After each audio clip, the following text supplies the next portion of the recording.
Em uma mansão luxuosa, o som de gritos ecoava pelos corredores, deixando um rastro de silêncio constrangido. Um dia, porém, uma mulher entrou ali sem abaixar a cabeça. Com palavras firmes, ela quebrou anos de medo e mostrou que respeito não é favor, é direito. O que aconteceu depois mudou não só aquela casa, mas todos que a cercavam. Se esta linda história de superação e amor te interessou, não se esqueça de se inscrever no nosso canal e diga-nos de que cidade você nos está vendo. Continuando. Na vastidão da Barra da Tijuca, entre condomínios de luxo e o mar que espelhava a fortuna de poucos, erguia-se a mansão dos Albuquerque. Não era apenas uma casa, era um império de mármore e vidro, palco da vida de Dr. Otávio Albuquerque, o magnata do setor imobiliário. Seu nome era sinônimo de poder, de milhões incontáveis, mas também de uma crueldade que se espalhava como um eco sombrio. Otávio não era apenas um patrão exigente, era um carrasco, um mestre na arte de humilhar. A cada manhã, a tensão pairava no ar daquela casa gigantesca, mais densa que a névoa matinal. Os empregados se moviam como sombras, cada gesto calculado, cada passo contido, temendo a explosão iminente. Um copo quebrado, um talher fora do lugar, um vaso ligeiramente torto. Qualquer deslize era um convite para a fúria de Otávio. Seus gritos cortavam o silêncio, ecoando pelos corredores, e a humilhação pública era apenas o preâmbulo para a demissão sumária. Em menos de um ano, 12 mulheres haviam cruzado o portão da mansão com os olhos marejados. A dignidade em pedaços, a alma marcada por aquela experiência. Lá no alto da escadaria grandiosa, ou sentadas em silêncio à mesa de café da manhã, as pequenas Clara e Sofia, gêmeas idênticas de cabelos castanhos e olhos curiosos, testemunhavam tudo. Seus corações infantis apertavam-se ao ver mais uma mulher partir, a cabeça baixa, o semblante desfeito. "Por que o papai grita tanto, mamãe?" perguntava Clara, a voz miúda. "Por que ele trata as pessoas assim?" completava Sofia, a testa franzida. As respostas, sempre as mesmas. "É que o papai é muito responsável, exige muito." Ou, "Ele só quer que tudo seja perfeito." Não faziam sentido para elas. A tristeza nos olhos das funcionárias demitidas era uma verdade muito mais palpável do que qualquer justificativa vazia. A rotina de medo e silêncio parecia eterna, um ciclo vicioso que se repetia sem fim. Até que numa terça-feira de sol forte, a campainha soou. Não era a entrega de flores nem um mensageiro. Era ela, Dona Lúcia. Seu nome já havia sido anunciado pela agência, mas sua presença era algo que ninguém esperava. Ela não entrou, com a cabeça baixa, nem com o olhar furtivo das que vinham antes. Dona Lúcia cruzou o limiar da mansão Albuquerque com a postura ereta, os olhos fixos e um brilho de determinação que desarmava qualquer um.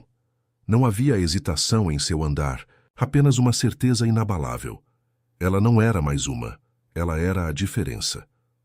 Otávio, que estava no escritório, sentiu um arrepio. A nova funcionária, ao invés de aceitar as primeiras instruções com a habitual submissão, olhou-o nos olhos e, com uma voz calma, mas firme, estabeleceu suas próprias regras. "Doutor Otávio, eu não aceito gritos, insultos ou humilhações. Se por um acaso eu for tratada de forma desrespeitosa, irei embora na mesma hora, sem olhar para trás." O ar na sala pareceu rarefeito. Otávio, o homem que impunha terror, sentiu um desconforto que não experimentava havia anos. Era uma sensação estranha, quase esquecida, a de ser desafiado. O silêncio que se seguiu à declaração de Dona Lúcia foi pesado, quase palpável. Otávio, acostumado a ver o medo nos olhos de seus empregados, encontrou ali apenas uma calma inabalável, uma dignidade que ele mesmo havia esquecido como era. Ele não soube o que dizer, algo raro para um homem de tantas palavras e ordens. Aquele desconforto, aquela sensação de ter seu poder questionado, era um veneno lento em suas veias. Ele apenas assentiu, um gesto quase imperceptível, e Dona Lúcia, sem esperar mais, começou a organizar a sala de estar, como se a conversa nunca tivesse acontecido. Não demorou para que a presença de Dona Lúcia na mansão se tornasse um Sopro de ar fresco, especialmente para as gêmeas. Clara e Sofia, acostumadas ao ambiente pesado e à discrição forçada dos funcionários, sentiram-se imediatamente atraídas pela nova presença. Lúcia não as tratava como meras crianças, a serem ignoradas. Ela conversava com elas, ouvia suas perguntas e respondia com uma franqueza que as encantava. Em poucas horas ela já havia conquistado a simpatia das meninas, que a seguiam pela casa, observando cada movimento, absorvendo cada palavra. Foi durante um desses momentos que Dona Lúcia, enquanto dobrava algumas roupas na lavanderia, compartilhou uma de suas verdades mais simples e poderosas com as meninas. Sabem, minhas queridas, disse ela com um sorriso gentil, ter muito dinheiro não torna ninguém superior, e ser patrão não é desculpa para ser mal educado. As palavras ditas com a naturalidade de quem fala sobre o tempo ressoaram nos corações de Clara e Sofia. Elas nunca haviam ouvido algo assim, não daquela forma. A ideia de que o comportamento do pai não era uma prerrogativa de sua riqueza, mas uma escolha, era uma revelação. As crianças, encantadas com a simplicidade e a profundidade daquelas palavras, começaram a repeti-las. No dia seguinte, durante o café da manhã, Sofia, ao ver o pai repreender a cozinheira por um prato ligeiramente frio, murmurou: "Ter dinheiro não torna ninguém superior, papai." Clara, com a coragem que só a inocência permite, completou: "E ser patrão não é desculpa para ser mal educado." As frases ecoadas pelas vozes infantis atingiram Otávio como um choque. Ele olhou para as filhas, depois para Dona Lúcia, que servia o café com a mesma calma de sempre. A autoridade que ele julgava inquestionável, a fundação de seu império doméstico, começava a ser abalada por duas pequenas vozes e uma mulher de olhar firme. A semente da mudança havia sido plantada, e Otávio sentia um incômodo crescente, uma rachadura em sua fortaleza de arrogância.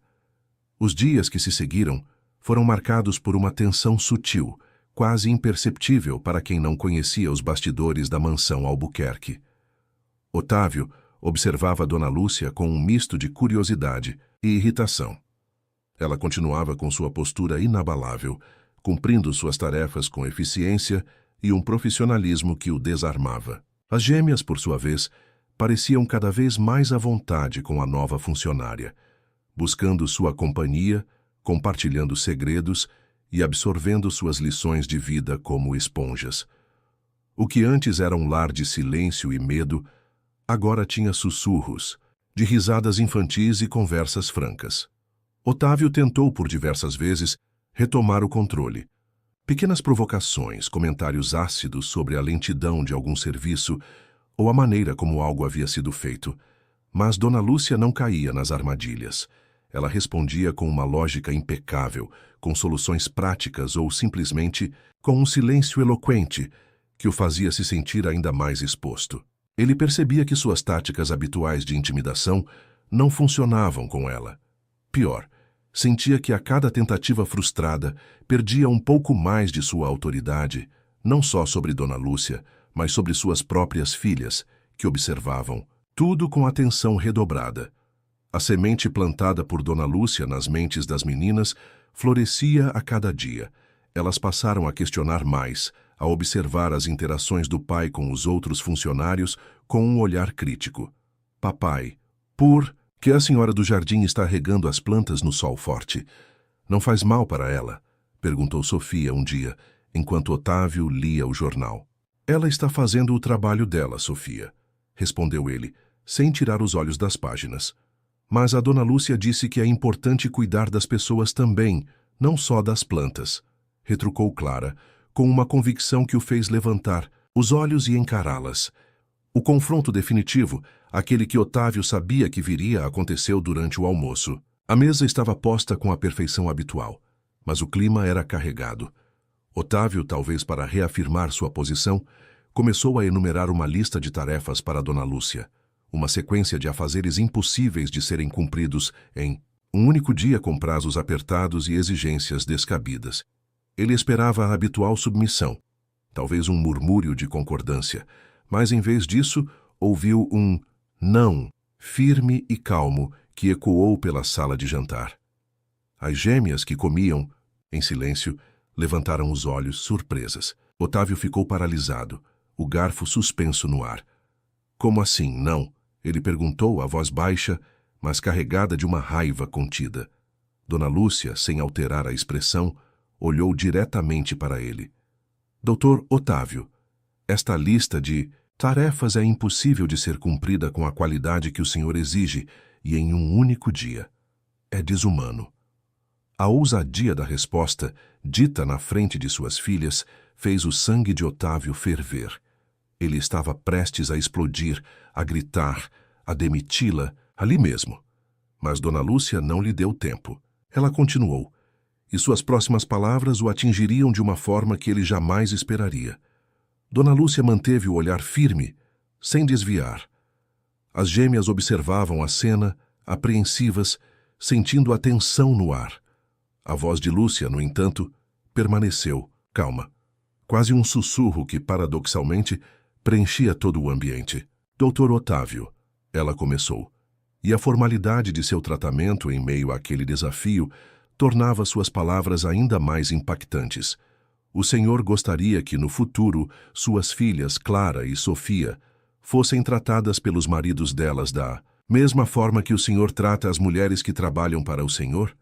A pergunta pairou no ar, um golpe inesperado. Não houve gritos, nem acusações, apenas uma questão simples, direta, que o atingiu como uma pancada silenciosa. Otávio sentiu o impacto em seu peito, um nó na garganta. Ele olhou para Clara e Sofia, que agora o encaravam com uma mistura de curiosidade e tristeza. A imagem delas no futuro, submetidas ao mesmo tipo de tratamento que ele dispensava diariamente, era insuportável. Aquele era o seu ponto cego, a sua vulnerabilidade mais profunda, o amor pelas filhas. Pela primeira vez em muito tempo, Otávio Albuquerque sentiu vergonha. Uma vergonha genuína que o fez desviar o olhar. Dona Lúcia percebeu que havia atingido o alvo. Ela não queria humilhá-lo, mas sim fazê-lo enxergar. Com a voz um pouco mais suave, mas ainda carregada de convicção, ela continuou, revelando um pedaço de sua própria história. Passei anos, Dr. Otávio, suportando humilhações por necessidade. Por muito tempo acreditei que era o preço a pagar para ter um prato de comida na mesa da minha casa, para dar o mínimo à minha filha. As gêmeas ouviram com atenção, os olhos arregalados. Até que um dia, prosseguiu Lúcia, e sua voz ganhou uma emoção contida. Minha filha, que na época era ainda menor que as suas, olhou para mim e disse: Mamãe, se você aceita ser maltratada, eu vou aprender que isso é normal. E um dia talvez eu aceite ser maltratada também. Aquelas palavras, Dr. Otávio, foram um estalo, um raio que me atingiu e mudou minha vida para sempre. Naquele dia, eu decidi que nunca mais aceitaria ser humilhada e que minha filha jamais veria a mãe dela se dobrar diante do desrespeito. Ela fez uma pausa, permitindo que as palavras ecoassem. E é exatamente isso que eu quero provocar no senhor, Dr. Otávio. O senhor acha que tem controle, que o poder vem do medo que impõe. Mas isso é uma ilusão. O verdadeiro poder, o poder duradouro, vem de inspirar respeito e lealdade, não de impor medo. As filhas, com os olhos marejados, olharam para o pai, depois para Dona Lúcia. O silêncio na sala era ensurdecedor, quebrado apenas pela respiração pesada de Otávio. Ele estava acuado, não por ameaças, mas pela clareza da verdade que Dona Lúcia havia colocado à sua frente. Aquele almoço jamais seria esquecido. As palavras de Dona Lúcia, carregadas de uma verdade inegável, reverberaram na sala de jantar. Clara e Sofia, que haviam escutado cada sílaba da história, estavam visivelmente emocionadas. Seus olhos, antes cheios de apreensão, agora brilhavam com uma nova compreensão. Sem hesitar, as duas meninas se levantaram de seus lugares e, num gesto espontâneo, foram até Dona Lúcia, abraçando-a com força. Era um abraço silencioso, mas que falava volumes. Elas estavam ao lado dela, ao lado daquela mulher que havia tido a coragem de enfrentar o pai e de lhes mostrar uma perspectiva diferente de mundo. Otávio observou a cena paralisado. O abraço das filhas em Dona Lúcia foi o golpe final. Ele, O homem que controlava impérios, que movia milhões, estava ali, acuado não por uma ameaça financeira ou um inimigo nos negócios, mas pela clareza de uma verdade simples e pela lealdade de suas próprias filhas. A imagem de si mesmo, refletida nas palavras de Dona Lúcia e na reação de Clara e Sofia, era a de um tirano mesquinho, e a vergonha o consumia. O silêncio se estendeu, pesado, até que Otávio, com a voz embargada, quebrou-a. Dona Lúcia, ele começou, e sua voz estava diferente, desprovida da arrogância habitual, quase um sussurro.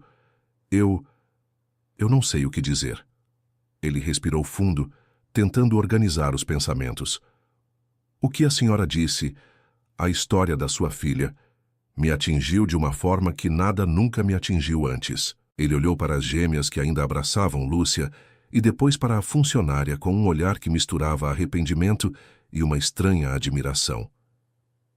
Eu quero mudar, ele confessou, as palavras saindo com dificuldade.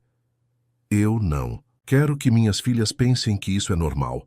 Eu não quero que elas passem por isso no futuro. Eu quero aprender a ser diferente. Era uma confissão, uma rendição. O Homem de Ferro estava se desfazendo diante da verdade. Por favor, Dona Lúcia, ele continuou, a voz um pouco mais firme. Fique e me ajude.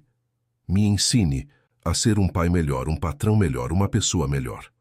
Dona Lúcia, que havia desfeito o abraço das meninas, olhou para Otávio com um brilho nos olhos. Não era triunfo, mas esperança. Doutor Otávio, a mudança só acontece quando há vontade. E a sua vontade, neste momento, é o primeiro e mais importante passo. Ela sabia que o caminho seria longo, mas a porta havia sido aberta.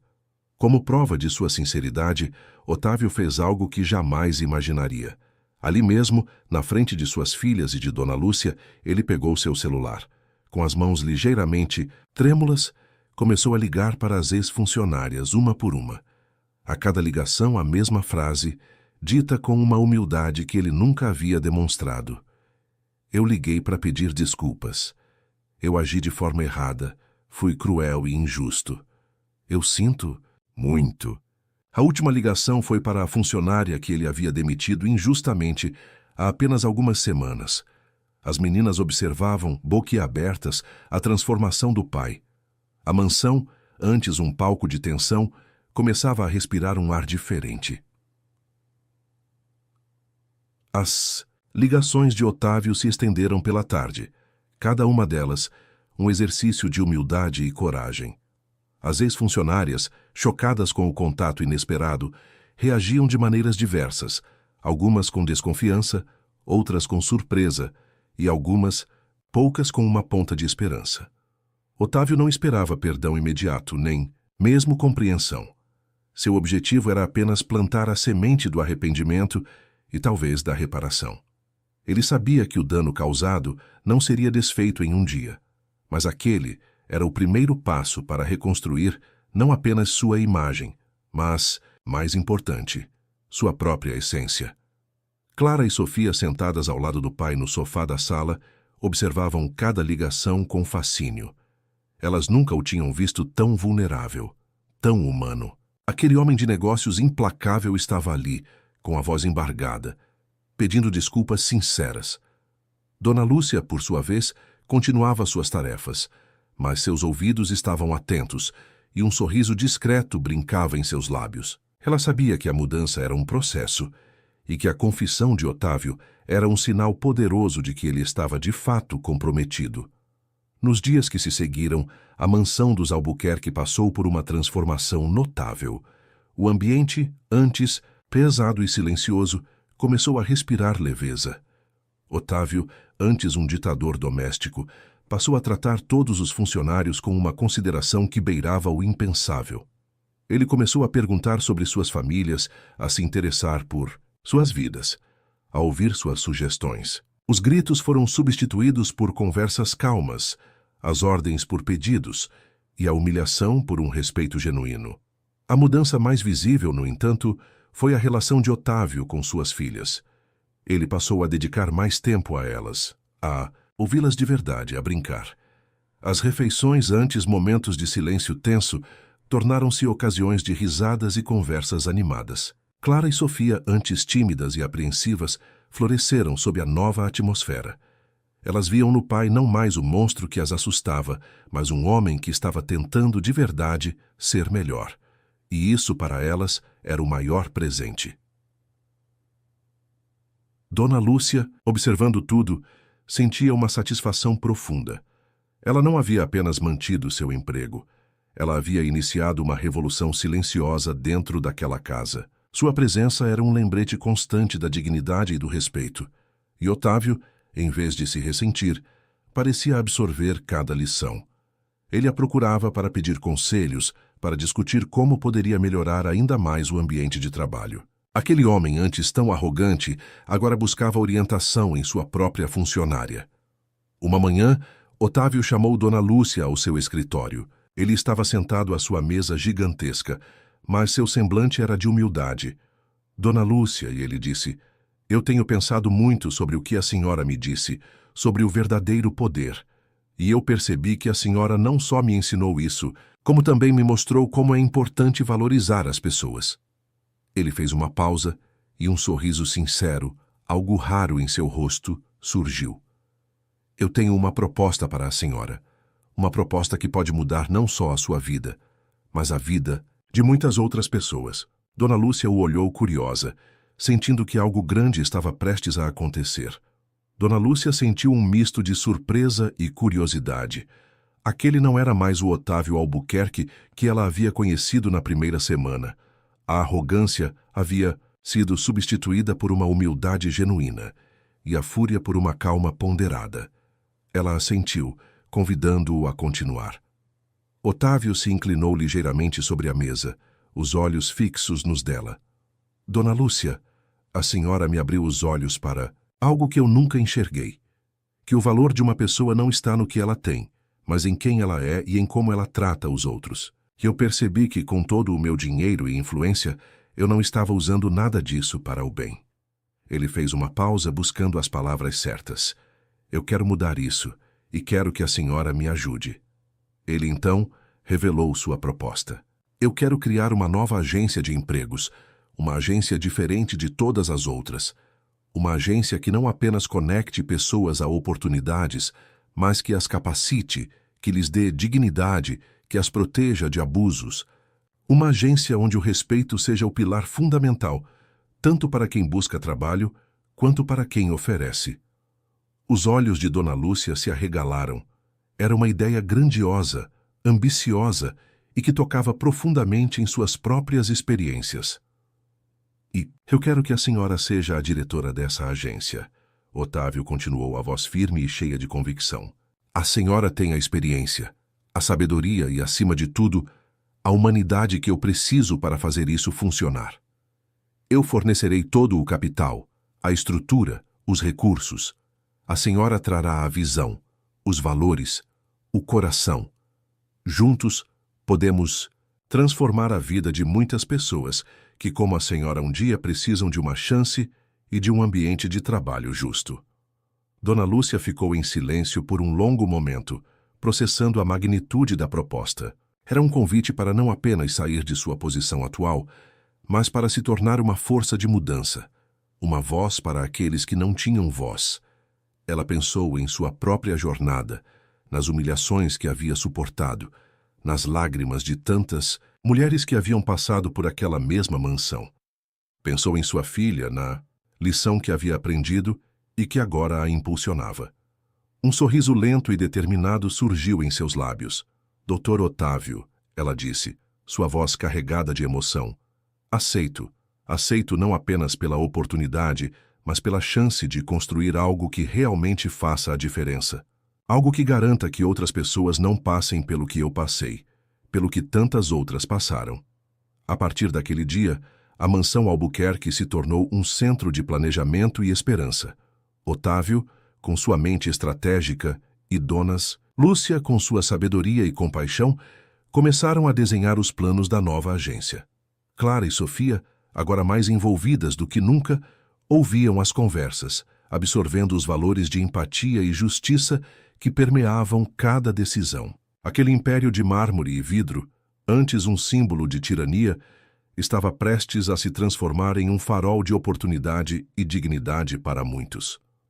A notícia da nova agência de empregos de Otávio Albuquerque, com Dona Lúcia à frente, espalhou-se rapidamente. No início houve ceticismo. Afinal, Otávio era conhecido por sua impiedade nos negócios. Mas a presença de Dona Lúcia, com sua reputação de integridade e sua história de superação, conferia credibilidade ao projeto. O nome escolhido para a agência, Dignidade e Oportunidade, já era um manifesto de seus valores. Os primeiros meses foram de intenso trabalho. Otávio investiu pesadamente na estrutura, em um escritório moderno e acolhedor, em tecnologia, de ponta, e em uma equipe de recrutadores e orientadores vocacionais que compartilhavam a visão de Dona Lúcia. Ela, por sua vez, dedicou-se a criar um ambiente onde cada candidato era tratado com respeito, onde suas habilidades eram valorizadas e suas necessidades ouvidas. Treinamentos de capacitação foram oferecidos e programas de mentoria foram implementados para ajudar os trabalhadores a se desenvolverem profissionalmente. A agência Dignidade e Oportunidade rapidamente se tornou um sucesso. Não era apenas um local para encontrar um emprego, mas um centro de apoio, onde as pessoas recuperavam a autoestima e a confiança. Histórias de sucesso começaram a surgir. Mulheres que haviam sofrido abusos em empregos anteriores encontraram ambientes de trabalho seguros e justos. Jovens sem experiência obtiveram suas primeiras oportunidades com o devido acompanhamento, e famílias inteiras viram suas vidas transformadas pela estabilidade e pelo respeito. Na mansão Albuquerque, a mudança era palpável e permanente. Otávio não era mais o mesmo homem. Ele havia se tornado mais paciente, mais empático, e sua presença trazia uma calma que antes era inexistente. As refeições em família eram repletas de conversas sobre o dia, sobre os desafios da agência e sobre as histórias inspiradoras dos trabalhadores. Clara e Sofia, agora adolescentes, eram as maiores entusiastas do trabalho da agência. Elas acompanhavam Dona Lúcia em visitas, ajudavam em eventos e se tornaram defensoras ferrenhas dos direitos dos trabalhadores. A relação de Otávio com Dona Lúcia evoluiu para uma parceria de respeito mútuo e amizade.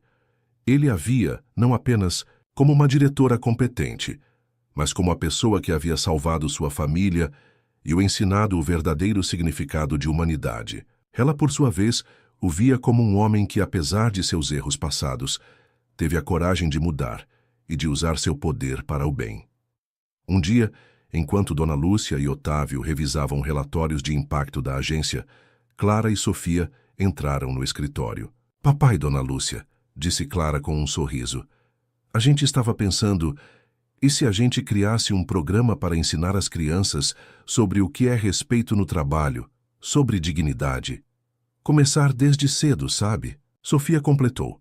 "Assim, quando elas crescerem, já vão saber que ter dinheiro não torna ninguém superior e que ser patrão não é desculpa para ser mal educado." Otávio e Dona Lúcia se entreolharam, um brilho de orgulho e satisfação em seus olhos. A semente que Dona Lúcia havia plantado não apenas germinara, mas estava dando frutos em uma nova geração, prometendo um futuro onde a dignidade e o respeito seriam os pilares de todas as relações. A mansão Albuquerque, antes um símbolo de poder e opressão, havia se transformado em um lar de amor, aprendizado e um farol de esperança para a comunidade. A ideia de Clara e Sofia ressoou profundamente em Otávio e Dona Lúcia. Era a prova viva de que a transformação iniciada naquele almoço não era apenas superficial, mas havia se enraizado na próxima geração. Otávio, com seu entusiasmo renovado, abraçou a proposta das filhas. "É uma ideia brilhante, minhas filhas", ele disse, os olhos marejados de orgulho. "Dona Lúcia e eu vamos ajudá-las a tirar isso do papel." Nos meses seguintes, a agência Dignidade e Oportunidade expandiu suas fronteiras. Além de conectar trabalhadores a empregos justos, ela passou a desenvolver o programa educacional idealizado por Clara e Sofia. Batizado de Sementes de Respeito, o projeto visava levar palestras e workshops para escolas, ensinando crianças e adolescentes sobre a importância da empatia, da dignidade no trabalho e da valorização de todas as profissões. Dona Lúcia, com sua sabedoria e experiência de vida, tornou-se a principal mentora das meninas no desenvolvimento do currículo.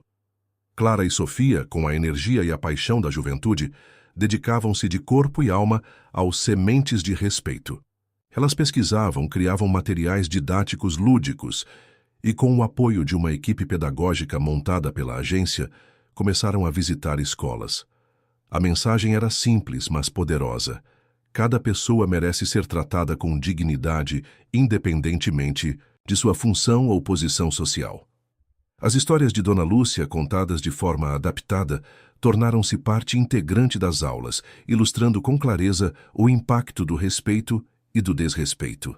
Otávio, agora um filantropo reconhecido, usava sua influência e seus recursos para garantir que o programa alcançasse o maior número possível de escolas. Ele participava de reuniões, fazia apresentações e, em algumas ocasiões, até acompanhava as filhas nas palestras, testemunhando em primeira mão o impacto positivo que estavam gerando.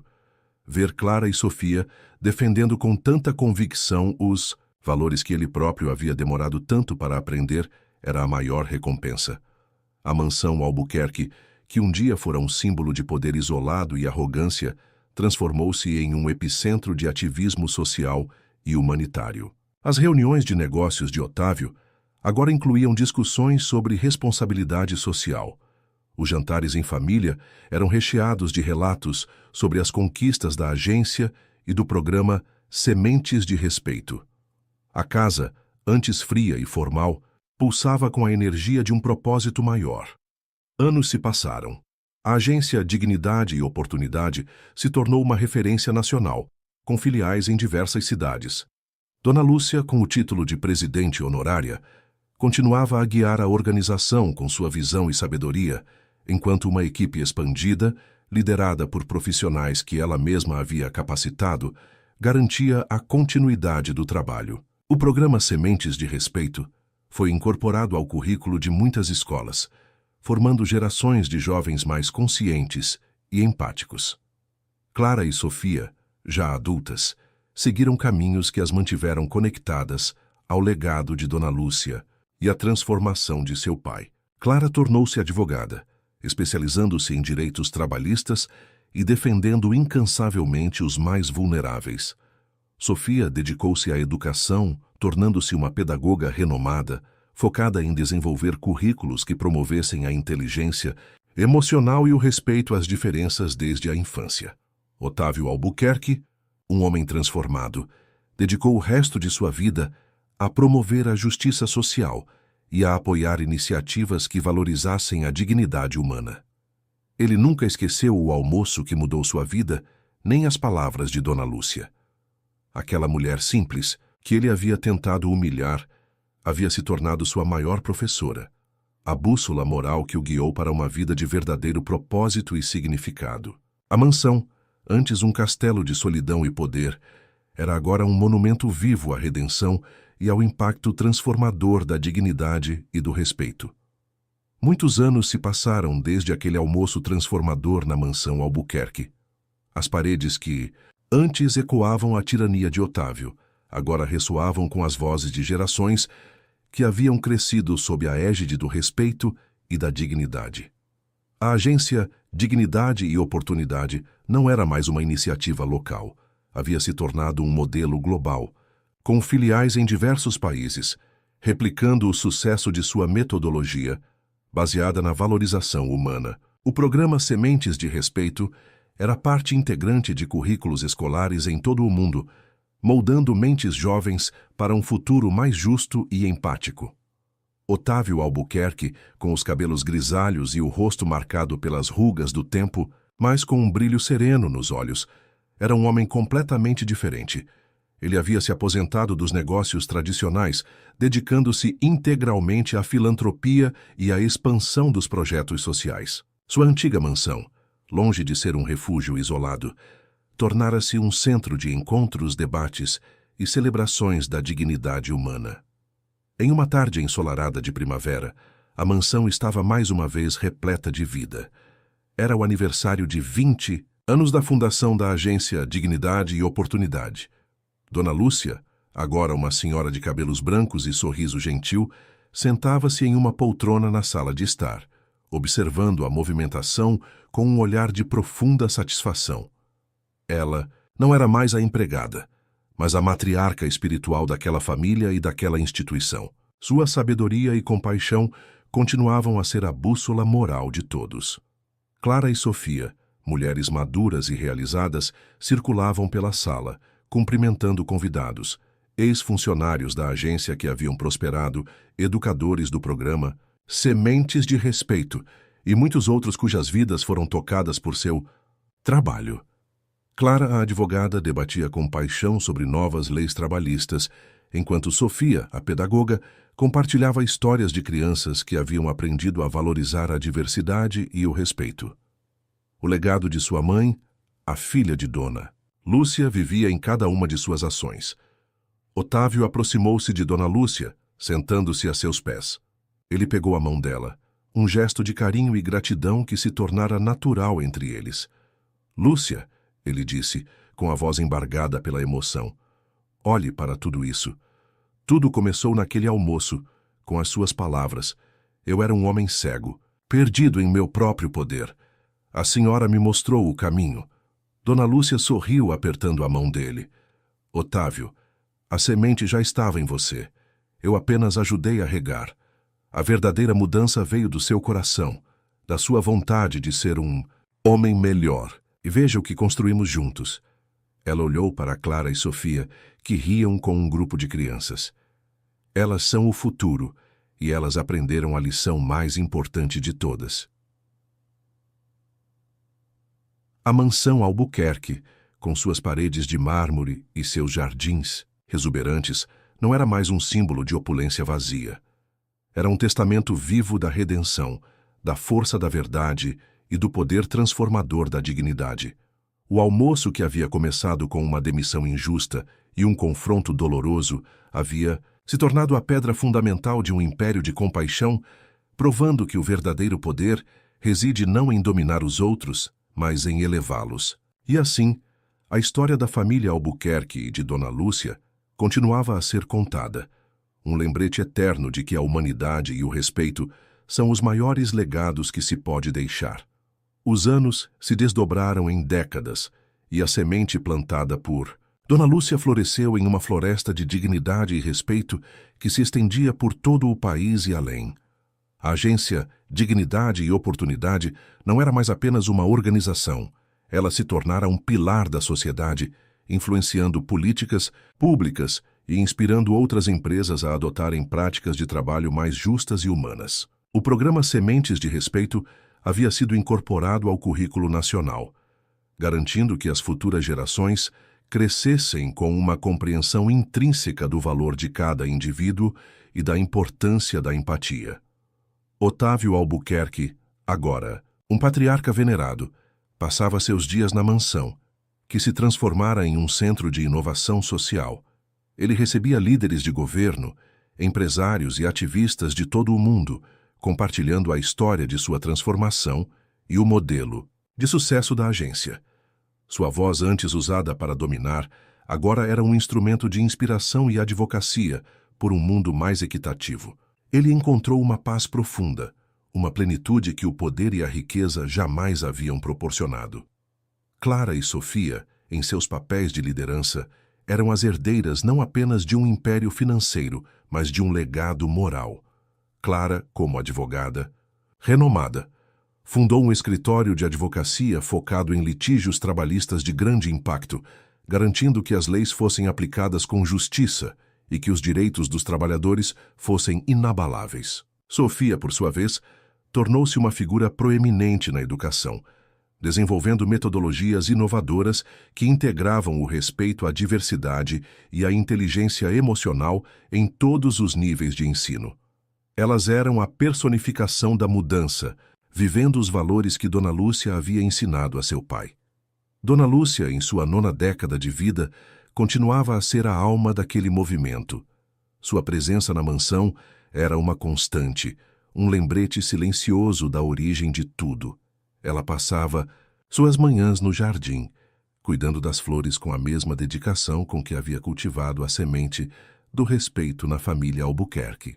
As netas de Clara e Sofia, crianças cheias de vida e curiosidade, frequentemente se sentavam a seus pés, ouvindo as histórias de sua juventude, absorvendo as lições de resiliência e compaixão. Em um dia de outono, com as folhas caindo suavemente nos jardins da mansão, Otávio encontrou Dona Lúcia sentada em seu banco favorito, observando o pôr do sol. Ele sentou-se ao lado dela, em silêncio por um momento. "Lúcia", ele disse, sua voz suave, "às vezes eu penso em como seria minha vida se a senhora não tivesse vindo para esta casa, se eu não tivesse tido a chance de aprender." Dona Lúcia virou-se para ele, seus olhos sábios e cheios de ternura. "Otávio, a vida sempre nos dá a chance de aprender. O importante é estar disposto a ouvir, a ver e a mudar. E a senhora, meu caro, teve a coragem de fazer isso." Ela sorriu, um sorriso que carregava a história de uma vida de dignidade. O verdadeiro legado não é o que se acumula, mas o que se transforma, e nós, juntos, transformamos muito. O sol se punha pintando o céu com tons de laranja e roxo, e a mansão Albuquerque, outrora um símbolo de poder e solidão, irradiava agora a luz de um propósito maior, um farol de esperança e humanidade, construído sobre os alicerces da dignidade e do respeito. Valores que uma simples caixa lateral e a coragem de uma mulher haviam resgatado. O ciclo estava completo, mas o impacto de suas vidas continuaria a reverberar por muitas gerações. As décadas se transformaram em um século, e a mansão Albuquerque permaneceu como um testemunho vivo de uma revolução silenciosa. As paredes de mármore, que um dia testemunharam a arrogância e o isolamento, agora vibravam com a energia de um legado que transcendia o tempo. A agência Dignidade e Oportunidade e o programa Sementes de Respeito não eram mais apenas nomes. Eram instituições globais, pilares de uma sociedade que havia aprendido a valorizar a humanidade acima de tudo. Otávio Albuquerque e Dona Lúcia haviam partido, deixando para trás não fortunas ou monumentos de pedra, mas um legado imaterial, de compaixão e justiça. Seus nomes eram sussurrados com reverência, não como figuras de poder, mas como catalisadores de uma mudança profunda. A mansão, agora um centro de estudos e um museu dedicado à história da dignidade no trabalho, recebia visitantes de todas as partes do mundo, ansiosos por aprender sobre a transformação que ali havia começado. Clara e Sofia, já avós, continuavam a ser as guardiãs desse legado. Clara, com sua mente afiada e coração justo, presidia o Conselho da Dignidade e Oportunidade, garantindo que a agência se adaptasse aos novos desafios do mundo do trabalho, mas nunca perdesse sua essência humana. Sofia, com sua paixão pela educação, liderava a Fundação Sementes de Respeito, que continuava a inovar em métodos pedagógicos para incutir valores de empatia e respeito nas crianças desde a mais tenra idade.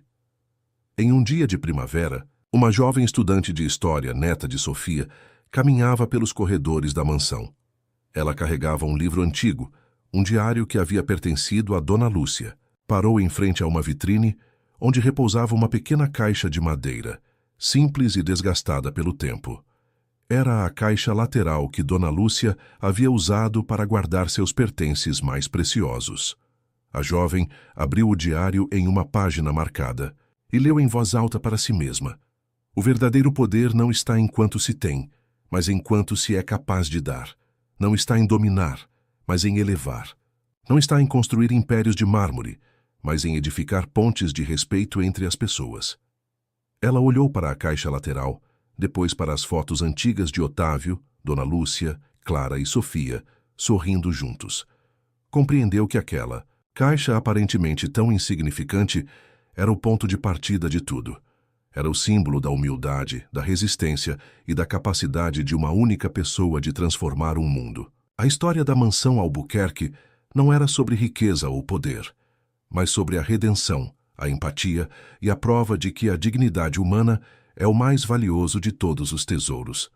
E assim, o legado continuava, passado de geração em geração, um lembrete eterno do poder de um almoço e de uma simples caixa lateral.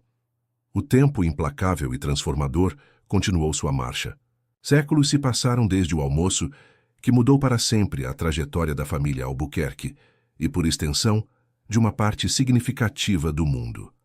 A mansão, agora uma relíquia arquitetônica e um farol de conhecimento, era um santuário para a história da dignidade humana. A agência Dignidade e Oportunidade e o programa Sementes de Respeito haviam evoluído, adaptando-se a eras de avanços tecnológicos e novas configurações sociais, mas seus princípios fundamentais permaneciam inabaláveis. No ano de 2245, o mundo era um mosaico de cidades inteligentes e comunidades interconectadas. A inteligência artificial e a automação haviam redefinido o conceito de trabalho, e a busca por propósito e valor humano era mais premente do que nunca. Nesse cenário, Ana, uma jovem e brilhante líder, descendente direta de Clara e Sofia, presidia a Fundação Global Dignidade, a evolução da antiga agência. Ela era uma visionária, mas seus pés estavam firmemente plantados nas raízes de sua família. Ana frequentemente visitava a antiga mansão Albuquerque, agora um museu e centro de pesquisa.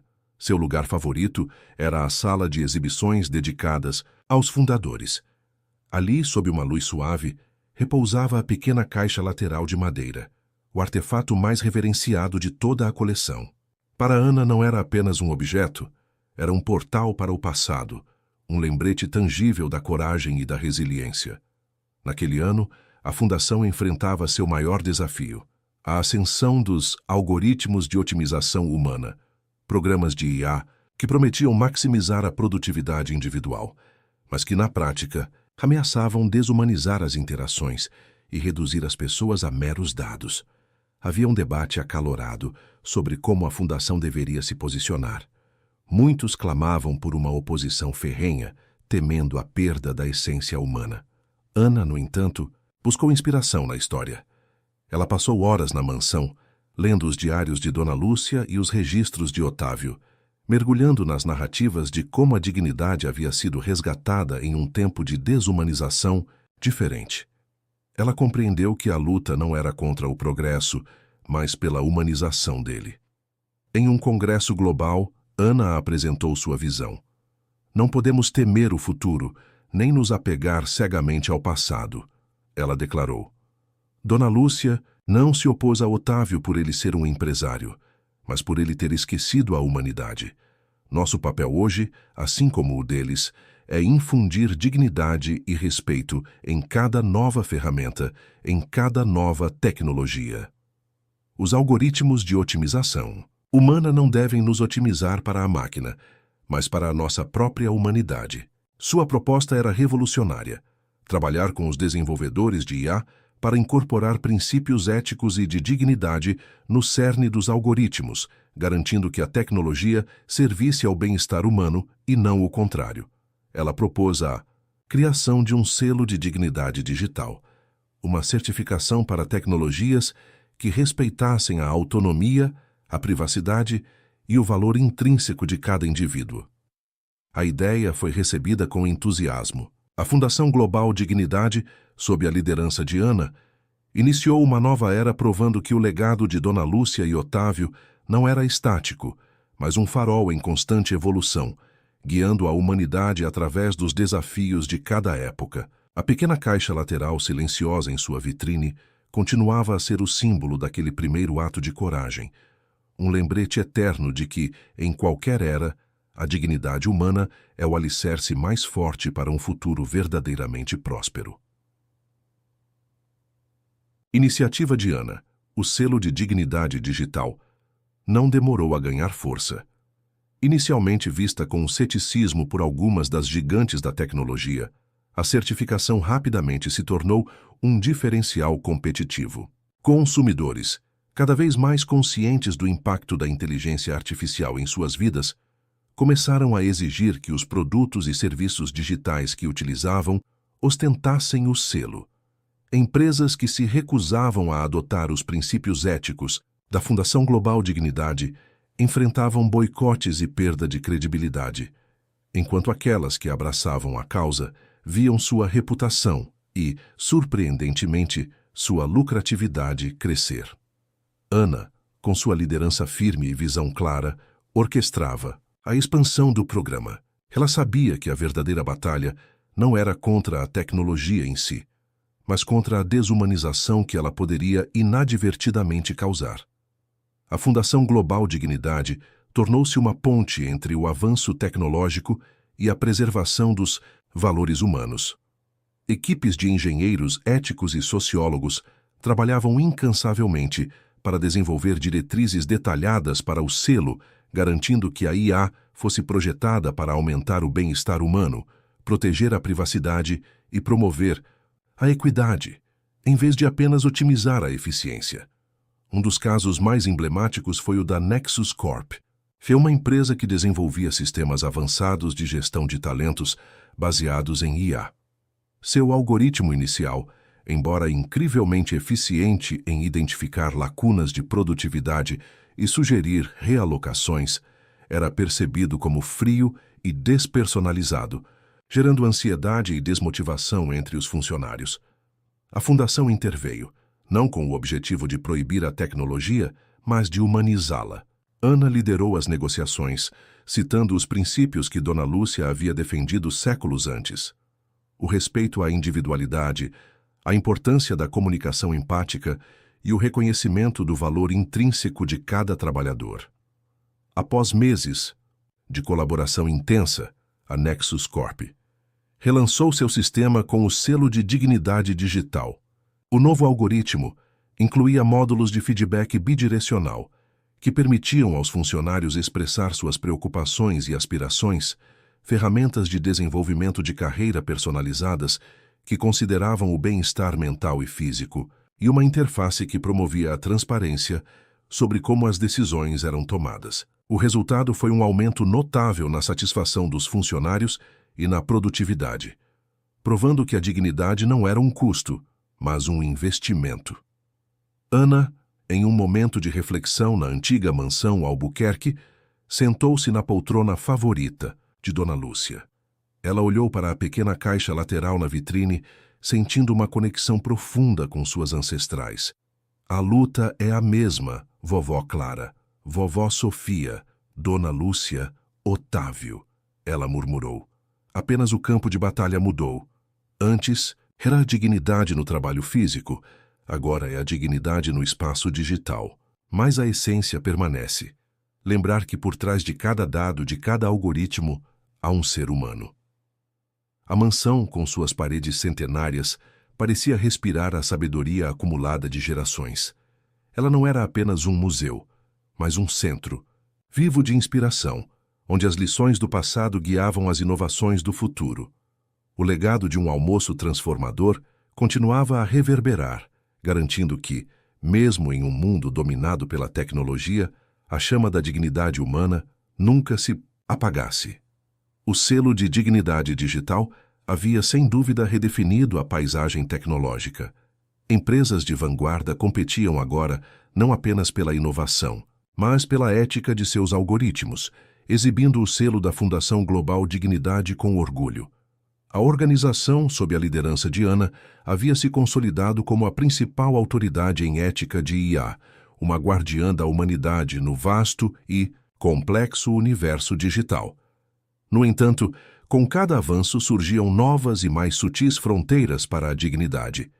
O desafio não era mais a desumanização explícita, mas a hiperotimização da vida humana. Os ecossistemas de conveniência preditiva haviam se tornado onipresentes, sistemas de IA tão avançados que podiam antecipar as necessidades e desejos dos indivíduos com uma precisão assustadora, oferecendo soluções antes mesmo que a pessoa percebesse o problema. Embora parecesse um avanço benéfico, Ana e sua equipe começaram a notar um efeito colateral preocupante.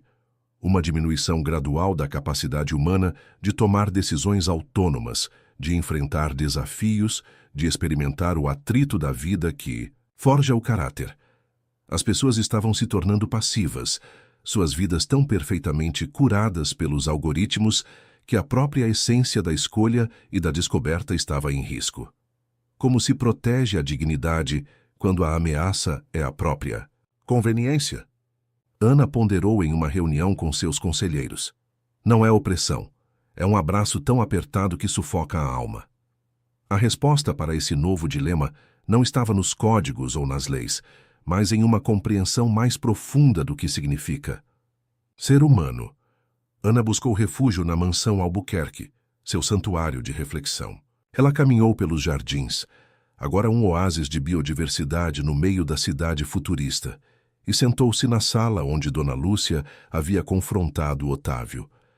A pequena caixa lateral na vitrine parecia brilhar com uma luz própria, um eco silencioso do passado.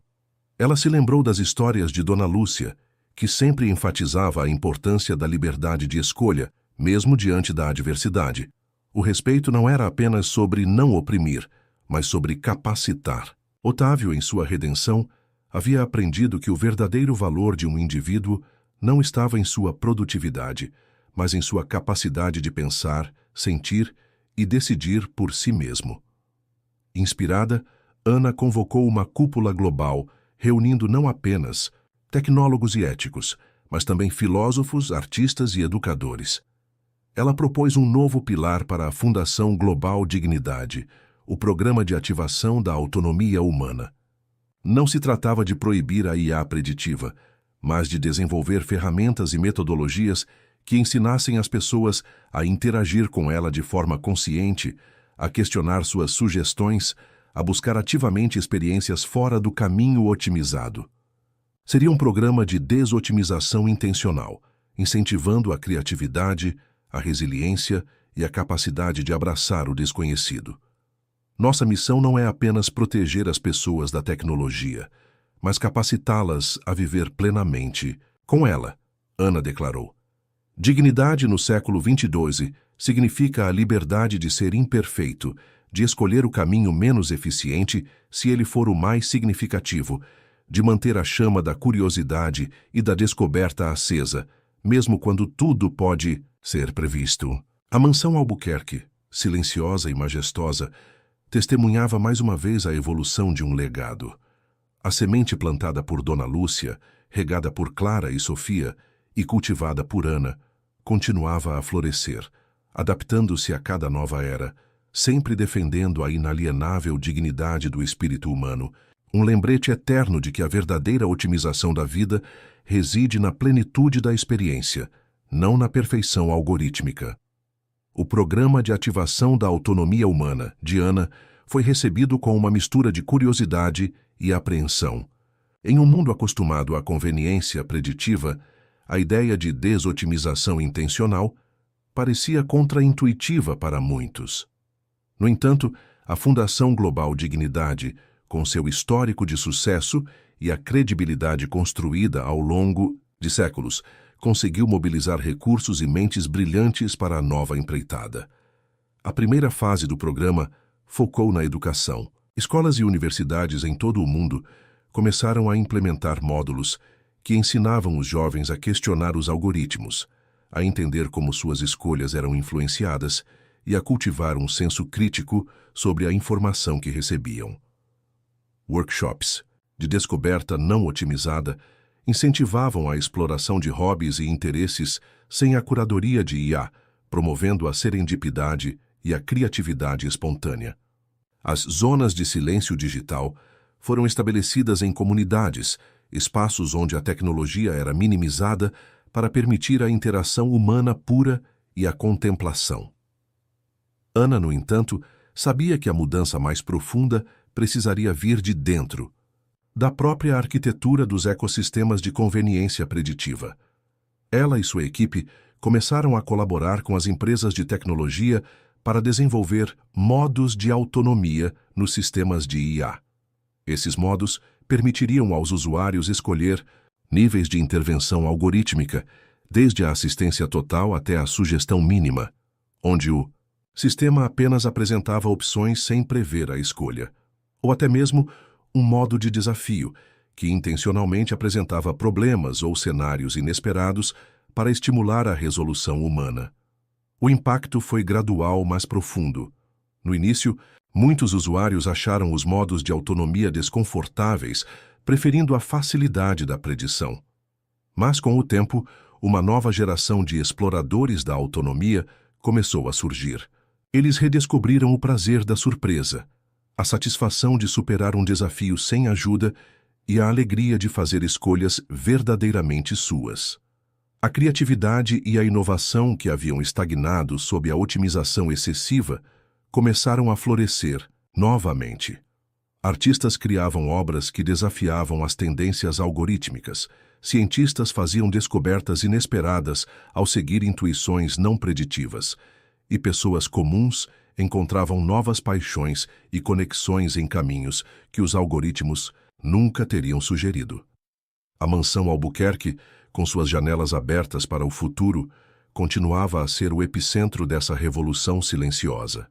Hannah, agora uma figura lendária, passava seus últimos anos ali, observando o mundo que ela e suas antecessoras haviam ajudado a moldar. Em um dia ensolarado, enquanto uma nova turma de jovens estudantes visitava a mansão, Ana sentou-se na sala principal, onde a pequena caixa lateral de Dona Lúcia repousava. Uma das estudantes, curiosa, perguntou a Ana: "Senhora Ana, qual foi o maior desafio que a Fundação enfrentou?" Ana sorriu, seus olhos brilhando com a sabedoria de séculos. "O maior desafio", ela respondeu, "sempre foi o mesmo. Lembrar que a dignidade humana não é algo a ser dado ou tirado, mas algo a ser protegido e ativado. É a chama interior que nos faz únicos, a capacidade de escolher, de errar, de aprender e de crescer. E essa chama, meus caros, é o legado mais valioso que podemos passar adiante." A estudante olhou para a caixa lateral, depois para Ana, compreendendo que a jornada da dignidade era um ciclo contínuo, uma batalha eterna para preservar a essência do que significa ser humano, um lembrete de que, mesmo em um futuro de conveniência ilimitada, a verdadeira liberdade reside na capacidade de traçar o próprio caminho.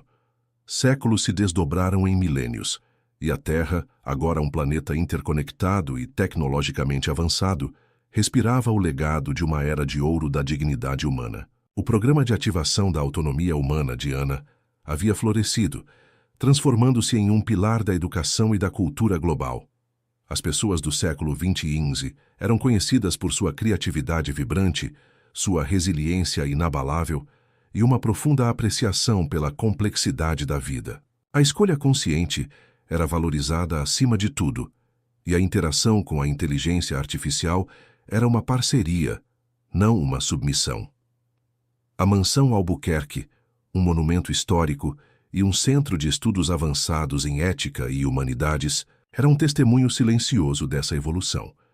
Suas paredes centenárias guardavam as memórias de Dona Lúcia, Otávio, Clara, Sofia e Ana, cujas visões se entrelaçaram para formar a tapeçaria de uma sociedade mais justa. A pequena caixa lateral de madeira, agora sob um campo de força transparente, era a peça central da exposição, um símbolo da coragem que iniciou tudo. No entanto, mesmo em um futuro tão promissor, a natureza humana, em sua busca incessante por conforto, apresentava novos e sutis desafios. Elias, um jovem historiador e descendente direto de Ana, passava seus dias na mansão, estudando os padrões de comportamento da sociedade contemporânea. Ele notava uma tendência crescente, quase imperceptível, entre uma parcela da população: os curadores voluntários. Esses indivíduos, embora plenamente capazes de exercer sua autonomia e com acesso a todas as ferramentas para isso, optavam por delegar um número cada vez maior de decisões cotidianas a IAs altamente éticas e personalizadas. Não era uma imposição, mas uma escolha deliberada pela conveniência máxima. Suas vidas eram curadas em todos os aspectos, desde a escolha da roupa matinal e o plano alimentar, até o itinerário de lazer e as interações sociais otimizadas para evitar qualquer atrito. Eles argumentavam que isso liberava sua energia mental para propósitos maiores, como a arte, a ciência ou a meditação. Elias observava com uma pontada de preocupação. A sociedade havia lutado tanto para garantir a liberdade de escolha e agora alguns estavam escolhendo ativamente a ausência dela. Era uma forma de otimização por consentimento, que, embora não coercitiva, parecia esvaziar a vida de sua espontaneidade e do crescimento que vem da superação de pequenos desafios. Será que a dignidade reside apenas na capacidade de escolher ou também na vontade de fazê-lo? Elias ponderava enquanto folheava os diários de Ana. Ela havia previsto essa possibilidade, escrevendo sobre a fadiga da escolha e a tentação de se render à perfeição algorítmica.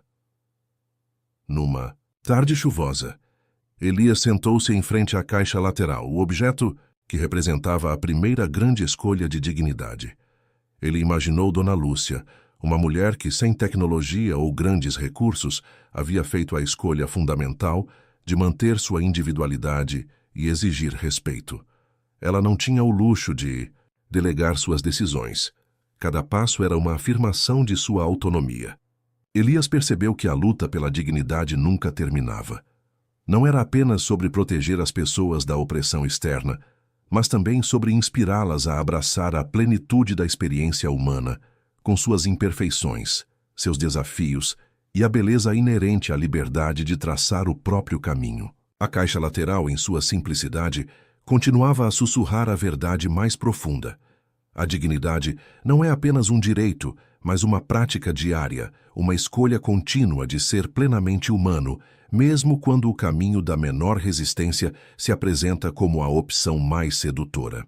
E Elias sabia que sua geração teria que encontrar novas maneiras de acender essa chama, lembrando que a vida mais rica é aquela vivida com propósito e escolha, não apenas com conveniência.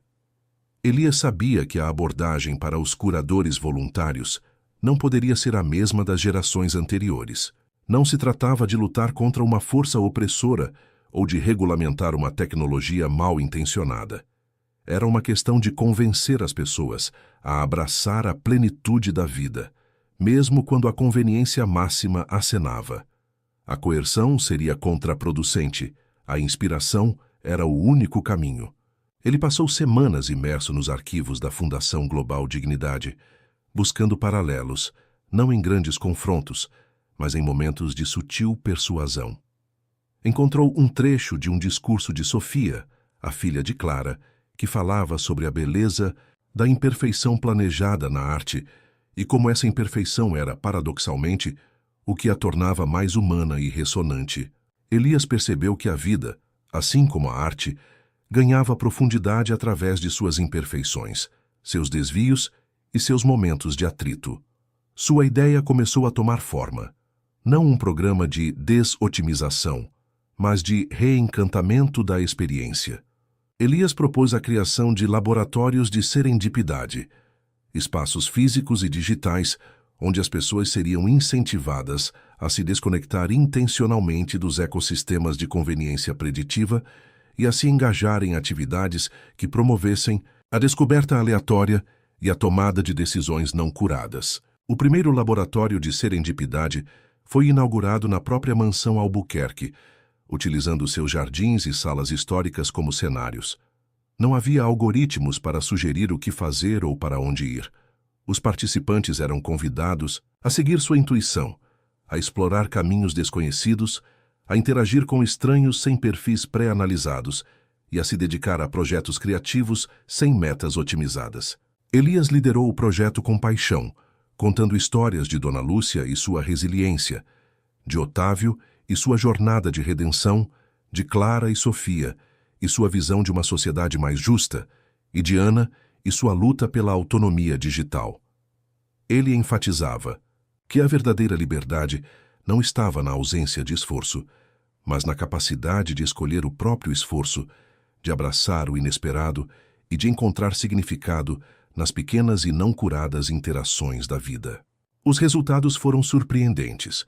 Muitos dos curadores voluntários que participaram dos laboratórios de serendipidade relataram um renovado senso de propósito e alegria. Eles redescobriram o prazer da surpresa, a satisfação de resolver um problema por conta própria e a riqueza das conexões humanas que surgiam sem a intervenção algorítmica. Um participante, um renomado cientista que havia delegado quase todas as suas decisões pessoais, declarou: "Eu pensei que estava liberando minha mente para a ciência, mas estava, na verdade, aprisionando meu espírito. A serendipidade me mostrou que a vida é mais do que a soma de suas eficiências." Elias, observando o movimento e a energia renovada na mansão, sentiu um calor no peito. A pequena caixa lateral, silenciosa em sua vitrine, parecia aprovar. A dignidade humana, ele compreendeu, era uma chama que precisava ser constantemente alimentada, não apenas contra as sombras da opressão, mas também contra o brilho sedutor da conveniência excessiva. A mansão Albuquerque, mais uma vez, provava ser não apenas um museu de um passado glorioso, mas um farol vivo, guiando a humanidade através das complexidades de um futuro em constante evolução, sempre lembrando que a essência da vida reside na beleza da escolha e na riqueza da experiência não curada. Os laboratórios de serendipidade de Elias não demoraram a se espalhar, transcendendo as paredes da mansão Albuquerque para se tornarem um fenômeno global. O que começou como um experimento em um jardim histórico floresceu em uma rede de espaços interativos, tanto físicos quanto virtuais, onde a desotimização intencional era celebrada. Empresas, governos e instituições educacionais começaram a integrar os princípios da serendipidade em suas estruturas, criando pausas de imprevisibilidade no fluxo de trabalho e incentivando a exploração de ideias não algorítmicas. A Fundação Global Dignidade, sob a crescente influência de Elias, lançou o Índice de Vitalidade Humana, uma métrica que avaliava não apenas a produtividade ou a eficiência de uma sociedade, mas também sua capacidade de inovação espontânea, a riqueza de suas interações sociais não curadas e a prevalência de experiências de descoberta pessoal. Nações que priorizavam a conveniência excessiva viram seu índice estagnar, enquanto aquelas que abraçavam a serendipidade floresciam em criatividade e bem-estar. A mudança foi mais do que comportamental, foi cultural. A nova geração, que cresceu com os laboratórios de serendipidade, desenvolveu uma forma sofisticada de alfabetização da autonomia. Eles eram capazes de navegar pelos ecossistemas digitais com maestria, utilizando a IA como uma ferramenta poderosa, mas sempre mantendo o controle sobre suas próprias escolhas e direções. A ideia de delegar a totalidade de suas vidas a algoritmos parecia-lhes tão estranha quanto a ideia de viver sem tecnologia. Eles encontravam um equilíbrio, uma dança harmoniosa entre a eficiência da máquina e a imprevisibilidade da alma humana. Elias, agora uma figura respeitada e procurada globalmente, dedicava grande parte de seu tempo a palestras e workshops, compartilhando as histórias de suas ancestrais. Ele explicava como a luta de Dona Lúcia por um almoço digno, a visão de Clara e Sofia para um trabalho justo e a defesa de Ana pela autonomia digital eram todas facetas da mesma busca, a preservação da essência humana. Em um de seus últimos discursos na mansão Albuquerque, Elias olhou para a pequena caixa lateral, que agora era visitada por milhões de pessoas anualmente. A dignidade, ele disse, sua voz ressoando com a sabedoria de gerações, não é uma conquista final. É um rio que flui, moldando a paisagem, mas também sendo moldado por ela. A cada nova era surgem novas margens, novos desafios, mas a fonte, a nascente, permanece a mesma. O valor inalienável de cada ser humano. A beleza de sua liberdade de escolher, de errar, de descobrir e de sonhar. Ele continuou: nossas ancestrais nos ensinaram que a dignidade não é apenas sobre o que nos é tirado, mas sobre o que escolhemos manter. Em um mundo de conveniência ilimitada, a maior afirmação de dignidade é a escolha consciente da complexidade, da surpresa, da jornada não curada. É a escolha de ser plenamente humano, em toda a sua gloriosa e imprevisível verdade. A mansão, com suas paredes que haviam testemunhado séculos de evolução, parecia vibrar com a energia de uma humanidade que havia encontrado seu equilíbrio. O legado de um almoço, de uma pequena caixa lateral e da coragem de uma mulher continuava a inspirar, garantindo que a chama da dignidade humana acesa há tanto tempo permaneceria acesa, guiando as gerações futuras através dos desafios sempre mutáveis de um mundo em constante evolução. O legado de Elias, o rei encantador da experiência, ecoou pelos milênios que se seguiram, solidificando os princípios da dignidade humana, em um futuro que se estendia para além da Terra. A humanidade, agora uma civilização interestelar, levava consigo não apenas a tecnologia avançada, mas também a sabedoria da alfabetização da autonomia, um pilar fundamental de suas colônias, em outros mundos. O índice de vitalidade humana não era mais apenas uma métrica, mas um credo, guiando a expansão da civilização para garantir que a busca por novos horizontes não sacrificasse a essência da experiência humana. Os ecossistemas de conveniência preditiva ainda existiam, mas eram vistos como ferramentas, não como mestres. Cada indivíduo, desde a mais tenra idade, era ensinado a navegar por eles com discernimento, a ativar os modos de desafio e a buscar ativamente a serendipidade. A fadiga da escolha havia sido substituída pela celebração da escolha, e a imperfeição, a surpresa e o atrito da vida eram valorizados como os ingredientes essenciais para o crescimento e a inovação. A mansão Albuquerque, em sua terra, natal, havia se tornado um santuário interplanetário, um ponto de peregrinação para seres de todas as colônias. Seus jardins, agora adaptados com flora de diversos mundos, eram um microcosmo da diversidade que a humanidade havia abraçado. A pequena caixa lateral de Dona Lúcia, ainda em sua vitrine protegida, era o coração pulsante desse legado, um lembrete tangível do início humilde de uma jornada monumental. Elias, com a sabedoria de muitos séculos gravada em seu rosto, mas com o brilho da curiosidade ainda vivo em seus olhos, passava seus últimos dias na mansão. Ele havia testemunhado a humanidade superar a tirania, a desumanização sutil e a sedução da conveniência. Ele havia visto a chama da dignidade, acesa por uma mulher em um ato de desafio simples, ser passada de geração em geração, adaptando-se e fortalecendo-se a cada novo desafio. Em uma de suas últimas manhãs, enquanto o sol nascia sobre os jardins da mansão, Elias foi visitado por uma jovem exploradora de um dos novos mundos que estava prestes a embarcar em uma missão de colonização em uma galáxia distante. Ela se ajoelhou humildemente diante da caixa lateral, depois se virou para Elias. Senhor Elias, ela perguntou, qual é a lição mais importante que devemos levar conosco para as estrelas para garantir que a dignidade humana nunca se perca? Elias sorriu, seus olhos fixos na caixa. A lição, minha jovem, é que a dignidade não é um destino, mas uma jornada. Não é algo que se conquista e se guarda, mas algo que se pratica a cada dia, a cada escolha. É a coragem de ser quem você é, de abraçar sua complexidade, de buscar o inesperado, mesmo quando o caminho mais fácil se apresenta. Ele fez uma pausa, sua voz suave, mas carregada de milênios de sabedoria. Lembre-se da caixa. Ela não é apenas um objeto. É um símbolo de que, mesmo nas menores ações, na mais simples das escolhas, reside o poder de afirmar nossa humanidade. A dignidade é a chama que nos guia, mas também a que devemos acender em nós mesmos e nos outros, continuamente, em cada novo mundo, em cada nova era. A jovem exploradora assentiu, compreendendo a profundidade da mensagem.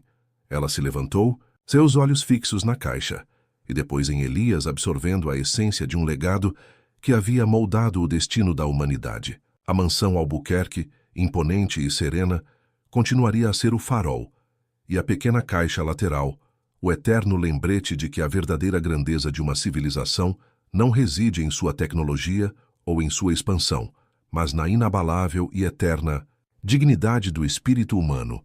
A jornada continuava, e a chama acesa há tanto tempo arderia para sempre.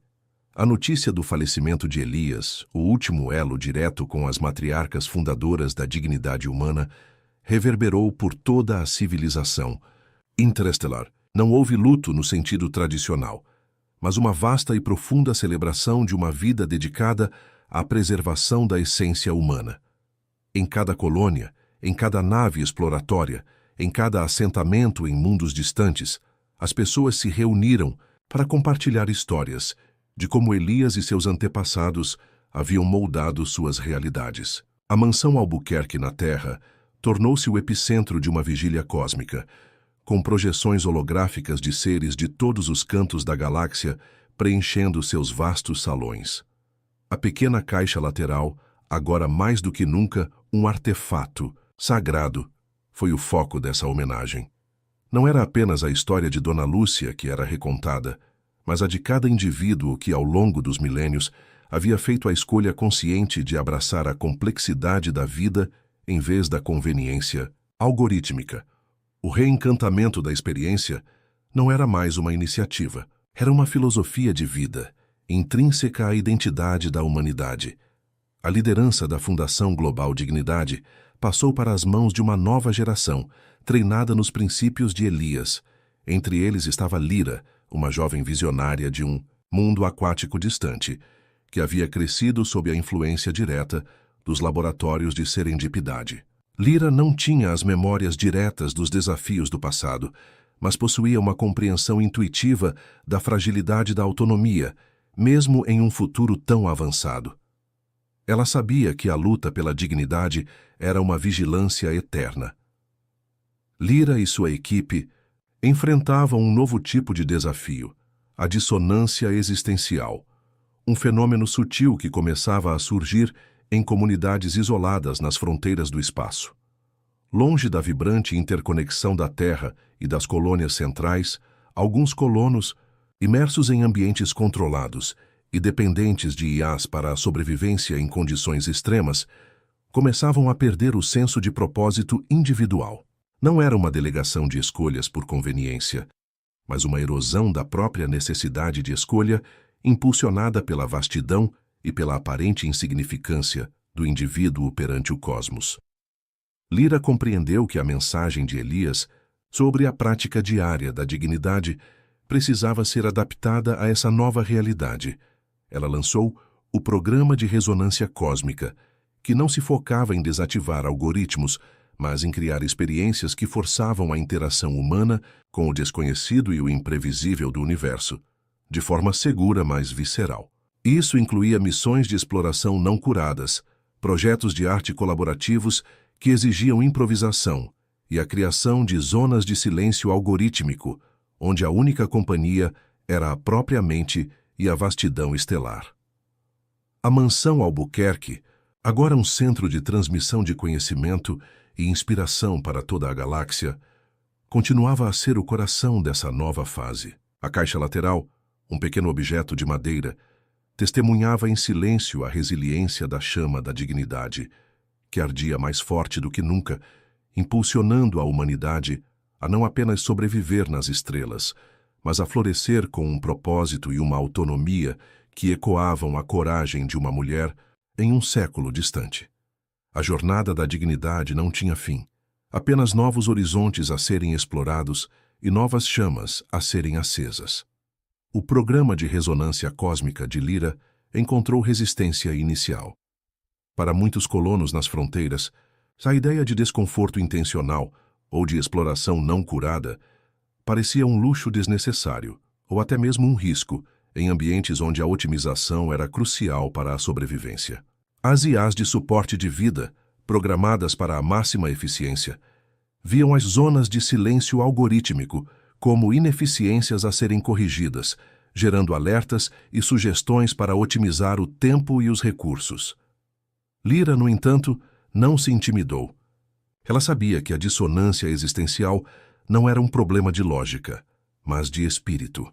Em vez de impor o programa, ela o apresentou como uma expedição interna, um complemento essencial à exploração externa.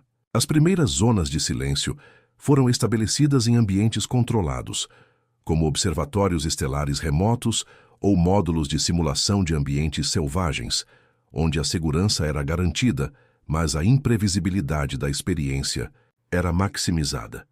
Um dos primeiros sucessos notáveis veio de uma colônia em um planeta desolado, onde um grupo de engenheiros, acostumados a rotinas rígidas e otimizadas, participou de uma jornada de construção não curada. Em vez de seguir plantas pré-definidas por IAs, eles foram desafiados a construir uma pequena estrutura, usando apenas materiais brutos e ferramentas básicas, sem a assistência de sistemas de projeção ou simulação. O processo foi caótico, cheio de erros e retrabalhos. Houve frustração, mas também risadas genuínas e momentos de pura inventividade. Ao final da jornada, a estrutura era imperfeita, torta em alguns ângulos, mas estava de pé. Mais importante, os engenheiros relataram um profundo senso de realização e conexão uns com os outros. Nunca pensei que sentiria tanta satisfação em algo tão ineficiente, disse um deles com um sorriso. É como se tivéssemos redescoberto uma parte de nós mesmos que estava adormecida, uma parte que sabe criar sem um manual. Lyra usou esses testemunhos para ilustrar a importância da ressonância cósmica. Ela argumentava que a dignidade humana não era apenas sobre ter o direito de escolher, mas sobre a capacidade de sentir a escolha, de experimentar suas consequências e de encontrar significado na jornada, por mais árdua que fosse. A vastidão do cosmos, ela explicava, não deveria diminuir o indivíduo, mas sim amplificar a maravilha de sua existência autônoma. Na mansão Albuquerque, a caixa lateral continuava a ser o ponto de referência. Lyra frequentemente se sentava diante dela, refletindo sobre como a luta de Dona Lúcia por um almoço completo, em um mundo de privação, era um eco distante da luta dos colonos por uma vida plena em um mundo de abundância e otimização excessiva. A dignidade, ela percebeu, era a capacidade de encontrar o suficiente e o significativo em qualquer circunstância, de acender a própria chama interna, não importa quão escura fosse a noite cósmica. O programa de ressonância cósmica começou a ganhar tração, não como uma imposição, mas como um convite. As histórias de redescoberta pessoal se espalhavam, e mais comunidades começaram a voluntariamente criar suas próprias zonas de imprevisibilidade. A humanidade, em sua vasta expansão pelas estrelas, estava aprendendo que a verdadeira liberdade não estava na ausência de limites, mas na capacidade de definir seus próprios limites, de abraçar o caos criativo e de encontrar a dignidade na própria essência de ser.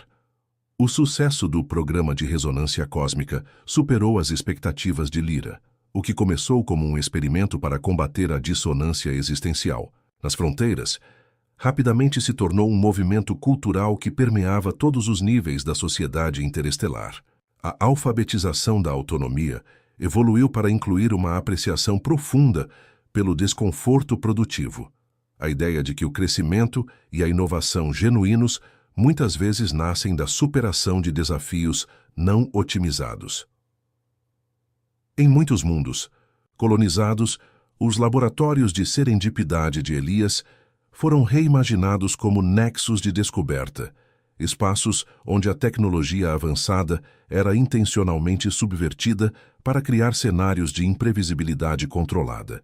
Um exemplo notável era o Simulador de Mundos Selvagens, uma instalação de realidade imersiva onde os participantes eram inseridos em ecossistemas digitais gerados aleatoriamente, sem mapas ou guias de IA.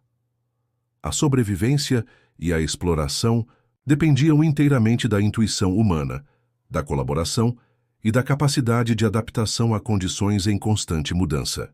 Não havia pontuações ou objetivos predefinidos, apenas a experiência da descoberta em si. Lyra observava com satisfação como as comunidades, antes apáticas, floresciam com uma nova energia. A fadiga da escolha havia sido substituída por uma curiosidade insaciável.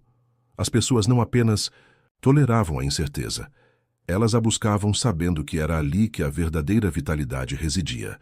A nova geração, que nunca havia conhecido um mundo sem os princípios da ressonância cósmica, crescia com um senso inato de agência e uma profunda Valorização da experiência não filtrada.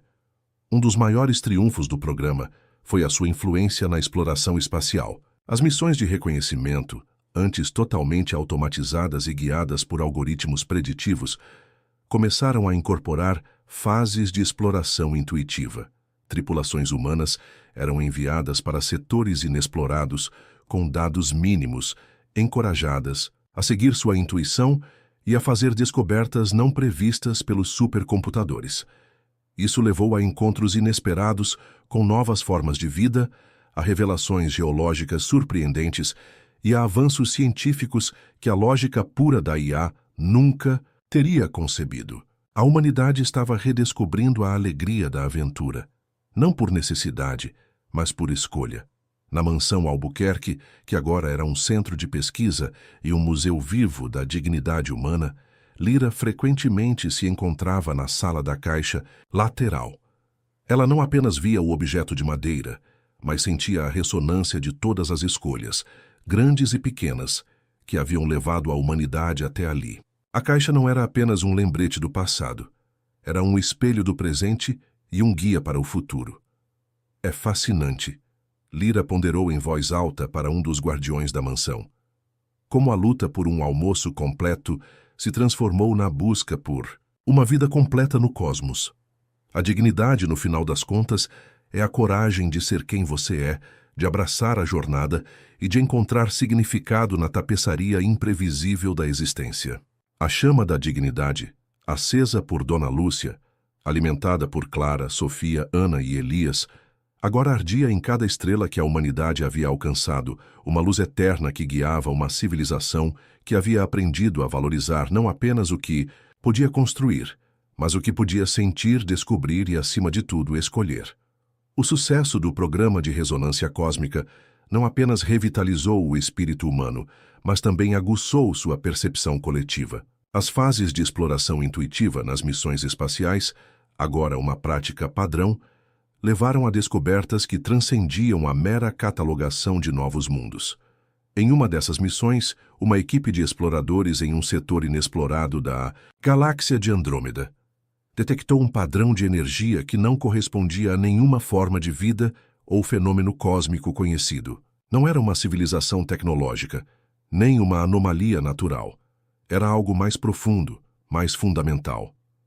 Lyra, agora uma figura venerada, mas ainda com a curiosidade de uma exploradora, liderou a equipe de contato. O que eles descobriram foi uma vasta e antiga rede de consciência, uma mente cósmica, que parecia ser a manifestação de um ecossistema intergaláctico de energia e informação.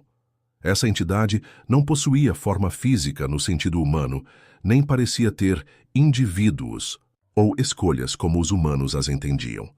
Sua existência era uma teia intrincada de interconexões, uma dança de dados e energia que sustentava a si mesma e influenciava sutilmente a formação de estrelas e nebulosas. A mente cósmica não era hostil nem indiferente. Era simplesmente diferente. Sua forma de ser desafiava a própria definição de dignidade que a humanidade havia cultivado por milênios. Como se aplicava a alfabetização da autonomia a uma entidade que não parecia ter um eu individual? Onde estava a celebração da escolha em um ser que operava em um fluxo contínuo de existência sem aparentes deliberações? Lyra e os maiores pensadores da humanidade passaram décadas em diálogo com essa mente cósmica, não através de palavras, mas de trocas de padrões de pensamento e emoção. Eles aprenderam que a dignidade para essa entidade residia na harmonia de sua interconexão, na beleza de sua complexidade coletiva e na sua capacidade de sustentar o equilíbrio cósmico. Não era uma dignidade de indivíduo, mas de sistema. Essa revelação forçou a humanidade a expandir sua compreensão. A dignidade não era apenas uma prerrogativa do ser individual e autônomo. Ela também podia residir na interdependência, na contribuição para um todo maior, mesmo que esse todo não tivesse uma escolha consciente no sentido humano. A lição de Elias, de que a dignidade era uma jornada contínua, ganhou uma nova dimensão cósmica.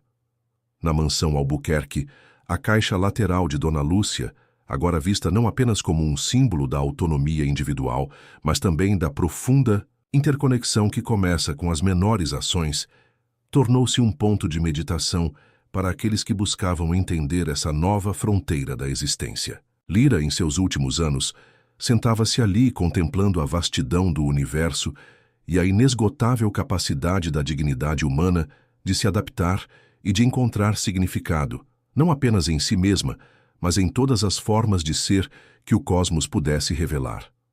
A chama agora não iluminava apenas a humanidade, mas lançava sua luz sobre a própria tapeçaria da existência cósmica. A interação contínua com a mente cósmica, apelidada pelos humanos de o Grande Tecelão, transformou a civilização interestelar de maneiras inimagináveis. Não havia mais a busca por dominar o universo, mas por compreendê-lo em sua totalidade, por encontrar o lugar da humanidade dentro de uma tapeçaria